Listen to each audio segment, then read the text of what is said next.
नमस्ते प्यारे बच्चों। आज हम पढ़ने वाले हैं बाल राम कथा से अध्याय 3 कैकेयी और उसके 2 वरदान। पाठ को पढ़ने से पहले सबसे पहले आपको कैकेयी शब्द पर ध्यान देना है। हम इसे साधारणतः केकई बोलते हैं, जो कि गलत उच्चारण है। आप इनकी मात्राओं पर ध्यान दीजिए। इसको हम बोलेंगे कैकेयी। और लिखते समय भी इसकी मात्राओं पर हम विशेष रूप से ध्यान नहीं देते हैं, और जो कंपटीशन की परीक्षाएं होती हैं वहाँ पर भी इस शब्द को शुद्ध मात्राओं के साथ लिखना आता है। तो आप इसको ध्यान से देखिएगा। क के ऊपर बड़े की मात्रा है और दूसरे क के ऊपर ए की मात्रा है और य के ऊपर बड़ी की मात्रा है। कैसे बोलेंगे? कैकेयी।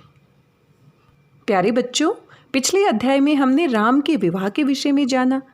गुरु विश्वामित्र राम और लक्ष्मण को जनकपुरी लेकर जाते हैं, और जनक जो राजा हैं वो अपनी पुत्री सीता के विवाह के लिए एक शर्त रखते हैं।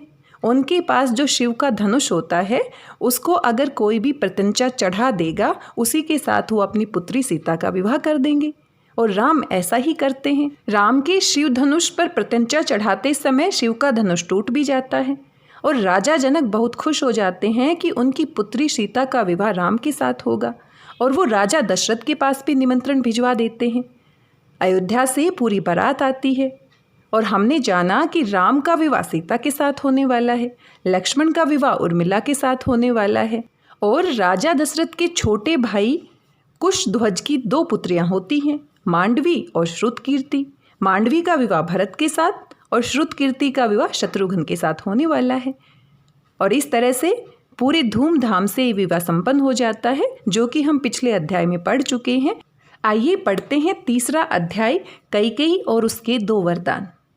राम के विवाह के बाद राजा दशरथ के मन में एक ही अभिलाषा शेष थी। अभिलाषा यानी कि इच्छा, और वह थी अयोध्या के भावी सम्राट राम का राज्याभिषेक। राम प्रजा में तो पहले से ही लोकप्रिय थे। उनके अंदर वे सभी गुण थे जो एक आदर्श राजा में होने चाहिए। वे लोक नीति और राजनीति को अच्छी तरह से समझते थे। न्याय करते समय वे अपने पराये का भेद कभी नहीं करते थे। महाराज दशरथ ने भी उन्हें राज कार्य में सम्मिलित करना शुरू कर दिया था। महाराज द्वारा सौंपे गए राजकीय कार्यों को राम भली भांति निभा रहे थे। महाराज भी अब वृद्ध हो चले थे और चाहते थे कि राज्य का भार ज्येष्ठ राजकुमार, ज्येष्ठ होता है सबसे बड़ा पुत्र, को सौंप दिया जाए। समस्त मंत्रीगण, सभासद और प्रजा भी यही चाहती थी कि राम का ही राज्याभिषेक हो। दशरथ ने एक दिन राजगुरु वशिष्ठ से इस संबंध में चर्चा भी की। इसके बाद उन्होंने ये विषय राजसभा में रखा। उन्होंने सचिवों और सभासदों के समक्ष अपनी बात रखते हुए कहा, मैंने अभी तक अपनी सामर्थ्य और योग्यता के अनुसार राजकार्य का संचालन किया है। अब मेरी वृद्धावस्था है, शरीर में युवावस्था जैसी शक्ति अब नहीं रही। इसीलिए मेरे मन में एक इच्छा है कि राम को राज्य का भार सौंप दिया जाए। यदि सब लोग सहमत हो तो राम का राज्याभिषेक कर दिया जाए। यदि आप सबके मन में कोई अतिरिक्त और कोई विकल्प है तो उससे अवगत कराएं, ताकि उस पर भी विचार किया जाए। सभा तो जैसे ये सुनना ही चाहती थी। सभी लोगों ने प्रसन्नतापूर्वक महाराज के प्रस्ताव का समर्थन किया। सभासदों की सहमति पाकर राजा भी प्रसन्न हुए। उन्होंने कहा, शुभस्य शीघ्रम, शुभस्य शीघ्रम यानी कि शुभ कार्य को जल्दी से करना चाहिए, उसमें देरी नहीं करनी चाहिए। शुभ कार्य को जल्दी से जल्दी पूरा कर लेना चाहिए। क्यों न कल सुबह ही राम का राज्याभिषेक कर दिया जाए। शीघ्र ही पूरे नगर में ये बात फैल गई। सब लोग राम के राज्याभिषेक के समाचार से उत्साहित थे। समय बहुत कम था, अतः तैयारियां प्रारंभ हो गई। परंतु भरत और शत्रुघ्न अयोध्या में नहीं थे। वे अपने ननिहाल गए हुए थे। ननिहाल यानी कि नाना के घर। उन्हें गए हुए काफ़ी समय हो गया था। जब भी वे अयोध्या वापस लौटने की बात करते, उनके नाना उन्हें स्नेहपूर्वक कुछ और दिन रुकने के लिए आग्रह करने लगते, और इस तरह से वो काफ़ी दिनों से अपने ननिहाल में ही रह रहे थे। वे इस बात से पूरी तरह अनभिज्ञ थे। अनभिज्ञ यानी कि वो नहीं जानते थे कि अयोध्या में राम का राज्याभिषेक हो रहा है। अयोध्या में उनके बड़े भाई के राज्याभिषेक की तैयारियां जोर शोर से चल रही थी। वैसे भी एक दिन में भरत को इस बात की सूचना मिलना या इतनी जल्दी अयोध्या पहुंच पाना संभव नहीं था। इधर राम को जब महाराज ने ये समाचार दिया तो उन्होंने भी भरत की अनुपस्थिति की बात कही। दशरथ ने राम को राजमार्ग की शिक्षा देते हुए उन्हें उनके उत्तरदायित्वों के बारे में बताया। उन्होंने राम से ये भी कहा कि यद्यपि भरत यहाँ नहीं है, परंतु उनके लिए यहाँ शीघ्र ही आ जाना संभव भी नहीं होगा, अतः राज्याभिषेक के कार्यक्रम को रोकना सही नहीं होगा। राम से ये समाचार माता कौशल्या, भाई लक्ष्मण और सीता को भी प्राप्त हुआ। सभी बहुत प्रसन्न थे। नगर में भी उत्साह और आनंद का माहौल था। अचानक चारों ओर चहल पहल बढ़ गई थी। नगर भर को सजाया जाने लगा था। राजमहल को भी नए सिरे से सजाया जाने लगा था। महारानी कैकेयी की एक मुंह लगी दासी थी, मंथरा। वह दासी कैकेयी से आयु में बड़ी थी और बचपन से ही उसकी सेवा में थी। जब कैकेयी का विवाह महाराज दशरथ से हुआ तो वह भी कैकेयी के साथ अयोध्या आ गई थी। वह कैकेयी को बहुत अधिक प्यार करती थी। उसने नगर और राजमहल की चहल पहल देखकर अनुमान लगाया कि संभवतः कोई बड़ा आयोजन होने वाला है। उसने जानने का प्रयास किया तो कौशल्या की एक दासी ने उसे बताया कि कल सुबह राम का राज्याभिषेक होने वाला है। ये समाचार सुनकर उसके मन में एक शंका ने जन्म लिया। क्या कारण है कि इतना बड़ा कार्य होने जा रहा है और भरत यहाँ है ही नहीं? इतना ही नहीं, इस बात का पता कौशल्या को तो है, परंतु कैकेयी को भी इसकी भनक तक नहीं है। कहीं इसके पीछे कोई षड्यंत्र तो नहीं चल रहा है। वह भागती हुई कैकेयी के महल में गई। उस समय कैकेयी विश्राम कर रही थी। उसने जाकर सोती हुई रानी को झिंझोड़ कर उठाया। मंथरा के इस अप्रत्याशित व्यवहार से कैकेयी चौंक उठी। अप्रत्याशित यानी कि उसको उम्मीद नहीं थी कि वो ऐसा करेगी। उसने पूछा, क्या हुआ? तो इतनी घबराई हुई क्यों है? राम तो ठीक है, क्या भरत का कोई समाचार मिला है? बोल, कुछ कहती क्यों नहीं है? मंथरा ने गुस्से में कहा, अरे मेरी भोली रानी, अपने सिर पर मंडराते हुए संकट को देख। विश्राम कर कर समय नष्ट मत कर, अनर्थ हुआ जाता है। कल महाराज राम का राज्याभिषेक करने जा रहे हैं। कैकेयी ने आश्चर्य और प्रसन्नता से कहा, अरे तो इसमें परेशान होने की क्या बात है? ये तो बहुत ही शुभ समाचार है। परिवार के ज्येष्ठ पुत्र होने के नाते राम का राज्याभिषेक तो होना ही चाहिए। वैसे भी वे सभी राज्योचित गुणों से संपन्न हैं। इस शुभ समाचार के बदले यह ले अपना पुरस्कार। ऐसा कहते हुए कैकेयी ने अपने गले से मोतियों का हार उतारकर मंथरा को दे दिया। मंथरा ने गुस्से में हार को फेंकते हुए कहा, अरे मूर्ख रानी, अपने दुर्भाग्य को पहचान। मुझे तुम्हारा कोई उपहार नहीं चाहिए, मैं तो केवल तुम्हारा भला ही चाहती हूँ। राम के राजा होते ही उनकी माता कौशल्या राजमाता बन जाएंगी। तुम्हारी और भरत की स्थिति एक दास से अधिक नहीं रहेगी। इस अपमान को तुम कैसे सहन कर पाओगी? क्या तुम्हें इतनी सी बात समझ में नहीं आती कि भरत को इस आयोजन से जानबूझकर दूर रखा गया है? उनकी अनुपस्थिति में ही इस आयोजन को क्यों किया जा रहा है? कैकेयी ने मंथरा को पुनः डांटते हुए कहा, ये सब क्या बोल रही है? राम मुझे अपनी माता कौशल्या से कम प्यार नहीं करते। ये जो कुछ कह रही हो, इसमें कहीं कोई षड्यंत्र नहीं है। राजा तो राम को ही बनना चाहिए। राम ज्येष्ठ पुत्र है और योग्य भी है। यही इस वंश की परंपरा भी है। लेकिन मंथरा पर इन सब बातों का कोई प्रभाव नहीं हुआ। उसने रानी के निकट बैठकर उसे प्यार से समझाया, रानी, संकट को पहचानो। ये जो हो रहा है उसमें कुछ भी सामान्य नहीं दिखाई दे रहा। राम के राजा बनते ही तुम्हारा और भरत का बुरा समय आरंभ हो जाएगा। भरत को राम का दास बनकर रहना होगा, और यदि ऐसा नहीं होगा तो राम भरत को दंडित करके राज्य से निष्कासित भी कर देंगे। तुम्हारा स्थान भी कौशल्या की दासी का ही होगा। राम के राजा बनने का अर्थ होगा कि उनके बाद उनका पुत्र ही राजा बनेगा। तुम्हें इस संकट को रोकना होगा। भरत के अधिकारों के लिए तुम्हें कुछ करना ही होगा। मंथरा के वचनों का प्रभाव अब कैकेयी पर पड़ने लगा था। उसे लगा कि मंथरा जो कह रही है उसमें सच्चाई भी हो सकती है। भरत को दंडित किए जाने और स्वयं को दासी के रूप में देखने की कल्पना से वह सिहर उठी यानी कि डर गई।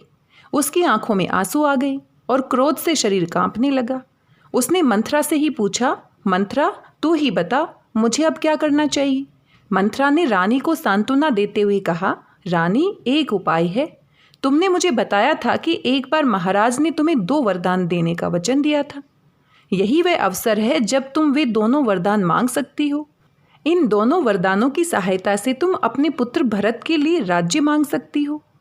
कैकेयी ने मंथरा की आंखों में देखा, मानो पूछ रही हो, कैसे?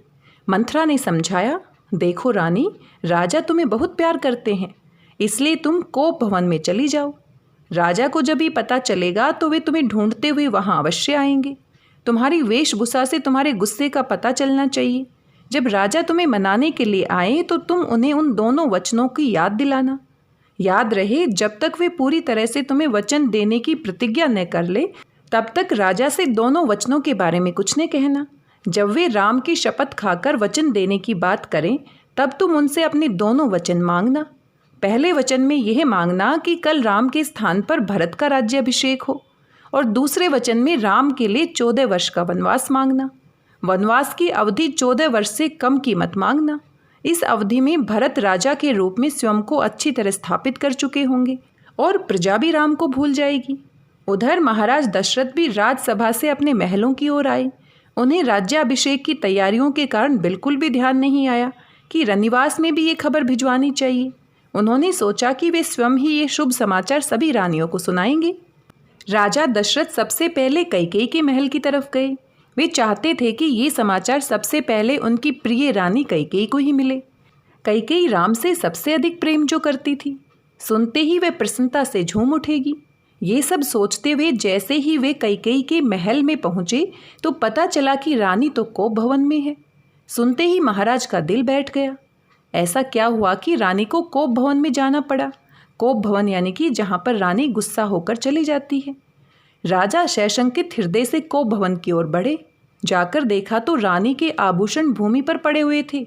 वह स्वयं भी बहुत दुखी अवस्था में पृथ्वी पर पड़ी हुई थी। राजा कैकेयी के पास जाकर बैठ गए। उसका हाथ थामकर उन्होंने पूछा, तुम्हें क्या कष्ट है? तुम्हारा स्वास्थ्य ठीक नहीं है या तुम्हारी इस स्थिति का कोई और कारण है? मुझे स्पष्ट बताओ। यदि स्वास्थ्य ठीक नहीं है तो मैं अभी राजवैद्य को बुला देता हूँ। यदि कोई और कारण है तो वह भी बताओ, मैं अभी उसका समाधान करूँगा। तुम जानती हो कि मैं तुम्हें सबसे अधिक प्रेम करता हूँ। मैं तुम्हारे लिए कुछ भी कर सकता हूँ। तुम्हें मैं इस स्थिति में नहीं देख सकता। रानी उठकर बैठ गई। उसने कहा, महाराज, सचमुच मैं स्वस्थ नहीं हूँ, परंतु अपने स्वास्थ्य के संबंध में आपको तभी बताऊंगी जब आप मुझे वचन देंगे कि आप मेरी इच्छा पूरी करेंगे। दशरथ ने हंसकर कहा, बस इतनी सी बात, बताओ तुम्हारी क्या इच्छा है, मैं उसे अभी पूरा कर देता हूँ। कैकेयी चुपचाप दशरथ की ओर देखती रही, मानो उसे राजा की बात पर विश्वास न हो रहा हो। दशरथ ने पुनः कहा, बोलती क्यों नहीं हो?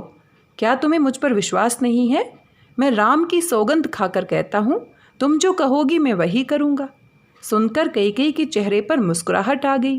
वे जानती थी कि राजा अब आसानी से अपनी बात से नहीं मुकर सकते। उसने कहा, कुछ भी नहीं महाराज, आपने वर्षों पहले मुझे 2 वरदान देने का वचन दिया था, बस वही मांगना चाहती हूँ। तो मांगो, संकोच किस बात का है? महाराज ने हंसकर कहा। कैकेयी ने कहा, महाराज, मुझे पहला वर ये दीजिए कि कल राज्याभिषेक राम का नहीं होगा बल्कि भरत का होगा। सुनते ही दशरथ के चेहरे की खुशी गायब हो गई। उनके चेहरे का रंग उड़ गया। उन्हें अपने कानों पर विश्वास ही नहीं हो रहा था। कैकेयी ऐसा भी कह सकती है? वह तो राम को इतना प्यार करती है। राम भी कैकेयी को अपनी माता कौशल्या से अधिक सम्मान देते हैं। स्वयं कैकेयी ने मुझसे ऐसा कई बार कहा है। कहीं ऐसा तो नहीं कि रानी विनोद कर रही हो? विनोद यानी मजाक कर रही हो? उन्होंने कैकेयी की ओर देखा। उसके चेहरे पर विनोद का कोई भाव नहीं था। कैकेयी अपनी बात कही जा रही थी। महाराज, दूसरा वर मुझे ये दीजिए कि राम 14 वर्ष के लिए वन में निवास करें। सुनकर राजा दशरथ का चेहरा विवर्ण हो गया। उन्हें मूर्छा आ गई, यानी कि वो बेहोश हो गए और वे भूमि पर गिर गए। कुछ देर में होश में आने पर वे उठे और कैकेयी की ओर देखकर बोले, रानी, ये तुम क्या कह रही हो? तुम तो कहती थी कि तुम राम को भरत से अधिक प्रेम करती हो। ऐसा क्या हो गया कि तुम राम से इतना रुष्ट हो गई हो? रुष्ट होना यानी नाराज। तुम जानती हो कि मैं राम के बिना जीवित नहीं रह सकता। तुम एक बार फिर विचार कर लो। राम के वनवास के स्थान पर कोई दूसरा वर मांग लो। कैकेयी पर दशरथ की इन बातों का कोई प्रभाव नहीं पड़ रहा था। उसने कहा, महाराज, आपने मुझे 2 वरदान देने का वचन दिया था। मुझे जो अच्छा लगा वह मैंने मांग लिया। आपके वंश की परंपरा रही है, रघुकुल रीत सदा चली आई, प्राण जाई पर वचन न जाई। आप चाहें तो इस परंपरा का अनादर करते हुए मुझे वचन देने से इनकार कर सकते हैं, परंतु ये याद रखें कि यदि आप अपने वचनों से मुकर जाएंगे तो मैं आत्महत्या कर लूँगी। मेरी आत्महत्या का दोष और वचन देकर भी उसे पूरा न करने का कलंक लेकर आप अपना शेष जीवन कैसे बिताएंगे? दशरथ ने कैकेयी को मनाने का बहुत प्रयास किया, परंतु वह कुछ भी सुनने के लिए तैयार नहीं थी। रात भर दशरथ उसकी मान मनोहार करते रहे, कभी प्यार से, कभी भय दिखाकर, तो कभी लोकनीति का सहारा लेकर। परंतु कैकेयी पर इन सभी बातों का कोई असर नहीं हुआ। वह अपनी बात पर पूरी तरह से अड़ी रही और वह रात ऐसे ही बीत गई। और यहीं पर हमारा तीसरा अध्याय समाप्त हो जाता है। पूरे अध्याय को आपने ध्यान से सुना होगा। आइए जांच कर लेते हैं आपने कितने ध्यान से इस पाठ को सुना है। अंत में आपसे कुछ सवाल पूछे जा रहे हैं। इन सवालों को ध्यान से सुनिए और इनके उत्तर आप मुझे ज़रूर कमेंट करके बताइए। चारों राजकुमारों के विवाह के बाद दशरथ के मन में अब क्या अभिलाषा शेष रह गई थी? कैकेयी की दासी का नाम क्या था और वह दासी क्यों दुखी थी? राम के राज्याभिषेक के निर्णय के समय भरत और शत्रुघ्न कहाँ थे? कैकेयी ने दशरथ से कौन से 2 वरदान मांगे? कैकेयी ने दशरथ को उनकी कौन सी वंश की परंपरा की याद दिलाई? इन सभी प्रश्नों के बारे में सोचिए और इसके उत्तर मेरे साथ जरूर साझा कीजिए। आज की इस वीडियो में बस इतना ही। मिलते हैं अगले वीडियो में इसके चौथे अध्याय के साथ, राम का वनगमन। राम वन में जाते हैं और उनके साथ क्या क्या होता है। तब तक स्वस्थ रहिए, व्यस्त रहिए, मस्त रहिए और कुछ ना कुछ पढ़ते रहिए। मेरी भाषा हिंदी भाषा परिवार के साथ जुड़ने के लिए आप सभी प्यारे विद्यार्थियों का धन्यवाद, बहुत बहुत धन्यवाद।